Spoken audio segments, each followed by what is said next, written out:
Earl Sweatshirt just dropped his new album, Sick. So today, guys, we're going to be delivering our official review of the album, and we're going to be using categories to go through this whole project, starting off with artist performance, content, features, production, and then instant replay value. And then towards the end of the video, we're going to be giving our overall thoughts on the album. Not only that, but instead of using a numerical system to grade the album, we use emotions that we attribute towards projects and music as a whole. So we start off at bad, then we have mid, good, great, amazing, and then perfect.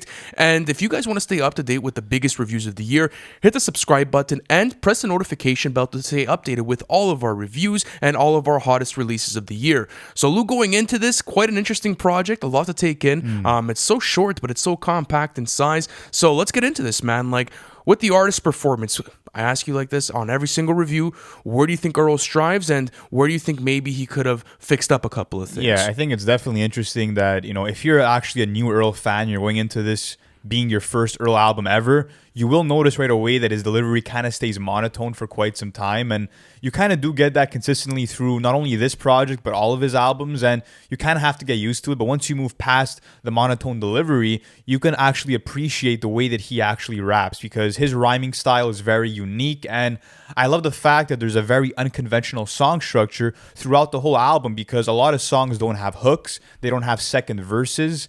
And it kind of just flows together from one song to the next in a very smooth manner, because it feels like every single verse is a part of one piece of music, and that's really well sewn together also through the skits that he adds at the ends of the songs. But in terms of what he actually contributed here, like I said, I love how he kind of experimented more with his rapping style, being more, I would say, loose with his flows. I thought that was pretty cool. Apart from that, the rhyme schemes are just constructed so well. They're so tight and focused. And yeah, I just think that Earl has a real way with words, and the way that he's able to attribute his emotions into his lyricism really stands out to me. And I just love the fact that he made this album that is really engulfed in this idea of isolation, especially now that everybody's suffering through COVID and the kind of mental distress you get from being locked down. Earl really captured that. So I think for me, the artist performance was great. What about you? I'm on that same page, and I also love what he's able to do here with only 1 to 2 minute songs, because as you were mentioning,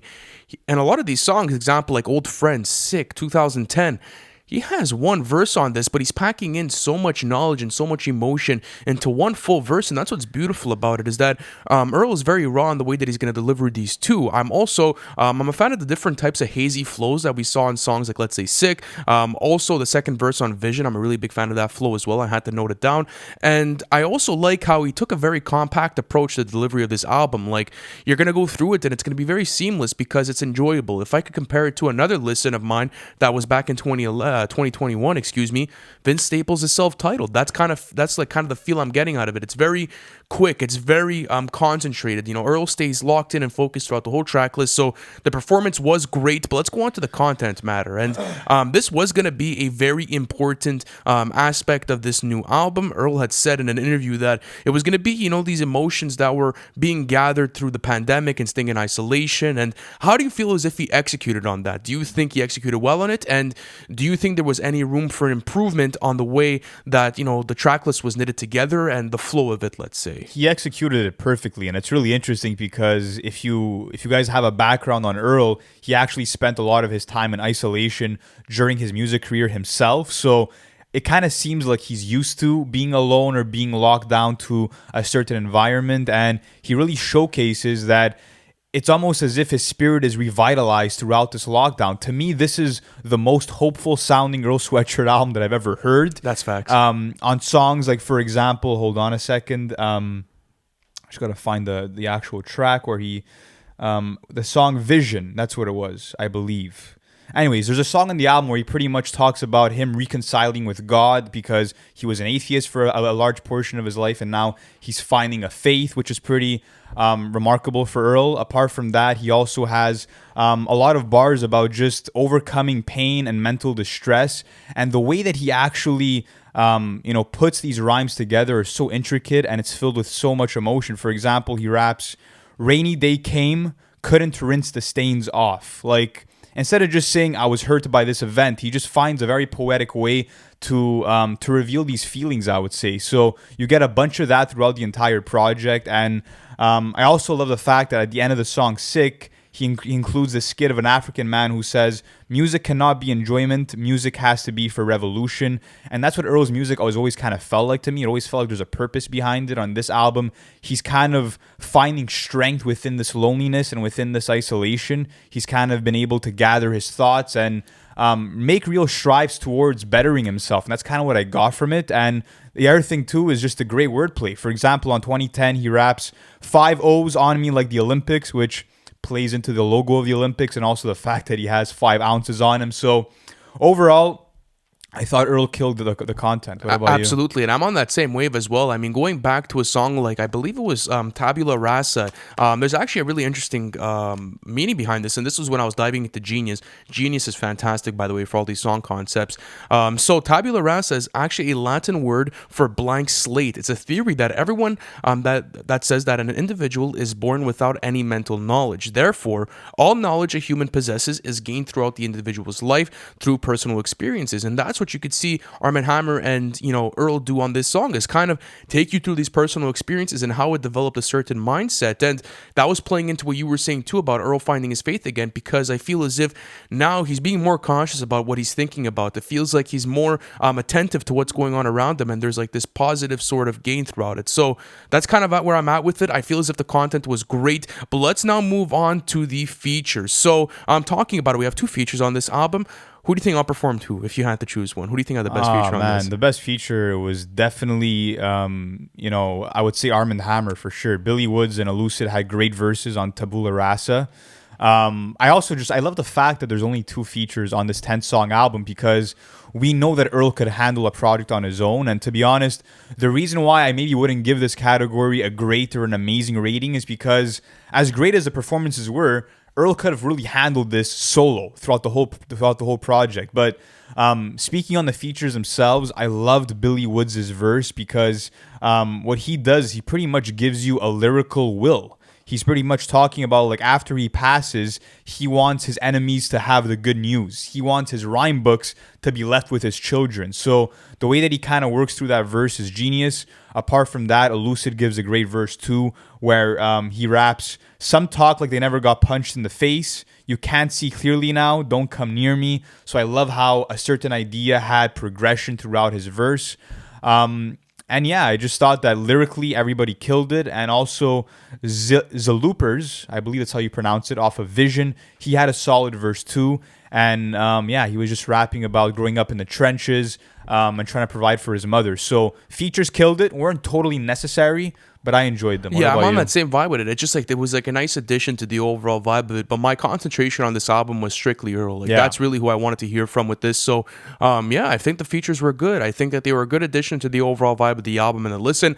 But let's go on to the production. This soundscape is so fucking trippy, and you're gonna go through it, and it's extremely unconventional. There's gonna be these different samples going on. So, I'll take you through a couple of standouts for me, at least within the production. So, the nice guitar strings on Fire in the Hole was really nice. I love the psychedelic atmosphere on God Laughs. I loved the 808s on God Laughs as well. The beautiful horns that were provided by The Alchemist on a song like Lie, the drums on Vision, the sample used on Tabula Rasa. Like, there was so many big outliers for me within this. And I also love the track sequencing. Like, I believe it was it was from the transition from 2010 to Sick. That was super seamless. I liked it as well. It also added to the overall feel of the album and the atmosphere. So going into the production, what did you expect, but what did you get? That's my question. I kind of expected Earl to continue the avant-garde jazz rap that he had done on some rap songs, which was super experimental, but instead he kind of went for some contemporary trap sounds on a lot of these beats, and I found that super interesting because on songs like Vision, for example, you'll get this heavy bass, you'll get these clapping 808s, and Earl raps his own way on them. He kind of finds his own groove and pockets within these beats that we've heard from so many other artists in the past. So I love the way that he's kind of giving new life to these types of productions. I thought that was super interesting and different for Earl. Apart from that, I love how abstract the sounds are, and shout out to The Alchemist, shout out to to Black Noise, shout out to Navy Blue, and every producer who worked on this, because the sounds are so unique. They're breathtaking.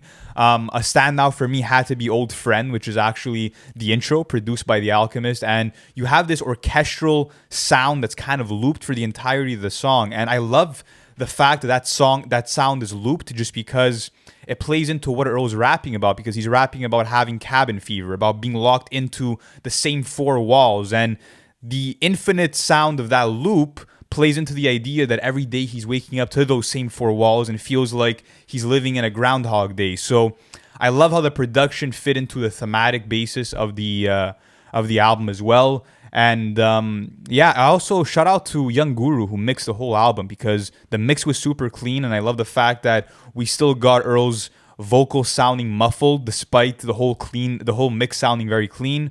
Overall the production was phenomenal, bro, from start to finish. It really fucking was. I mean, your guys are gonna really enjoy this soundscape. It's super trippy, and it's also really unconventional. So production was amazing. I mean, it's really a standout for me so far this year. And I mean, when you're gonna look at what's going on, you guys are definitely gonna get impressed. But listen, let's go on to the replay value. I gotta say this. When you're looking at, how many songs there are on this album and how much is fit into, just 10 songs in 24 minutes, it's super fucking impressive in my opinion. And these are the types of albums that I've come to enjoy in recent time. Like, as I was saying, the Vince Staples self-titled, same sort of formula and recipe for me. Now we get this, that same sort of recipe where, nothing is overdue. It's not overstretched. You could enjoy this in one listening without having to sit there for a fucking hour and a half, trying to get through everything. Like, Earl is super straightforward on every single one of these songs.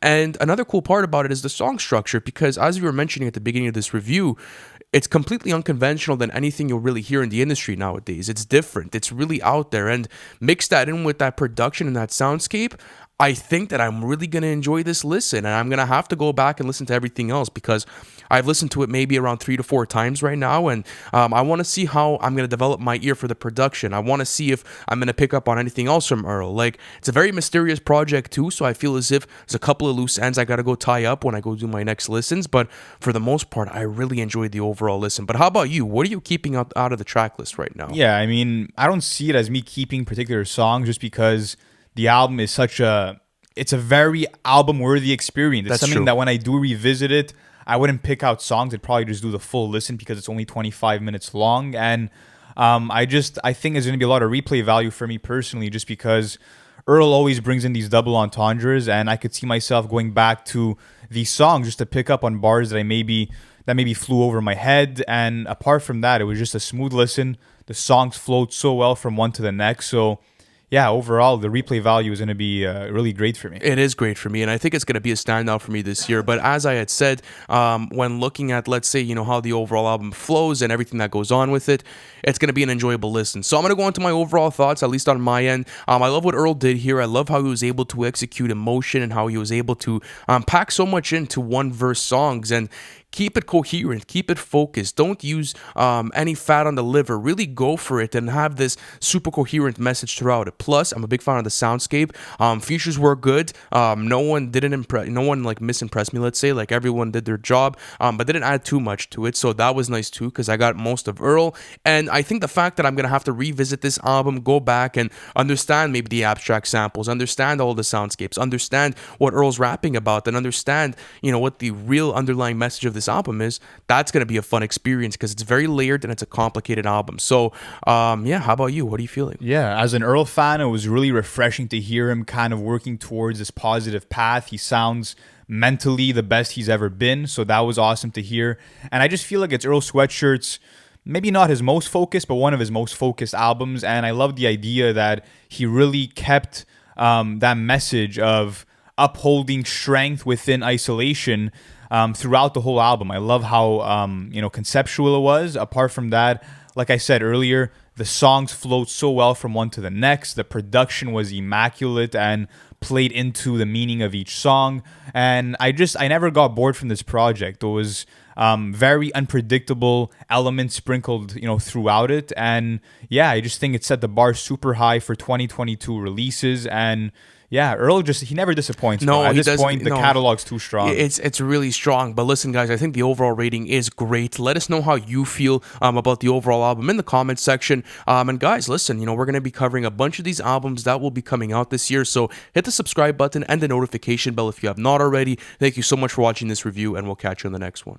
Thanks for watching the full video, and if you're new to NFR, be sure to hit that subscribe button, as we'll be keeping you guys updated with the latest album releases in terms of update videos, album reviews, and our own original series on the weekly. And we also have our Patreon plan available in the description below, where you can access weekly bonus content and also access to our Discord. So be sure to check out all of that, and we'll catch you in the next one.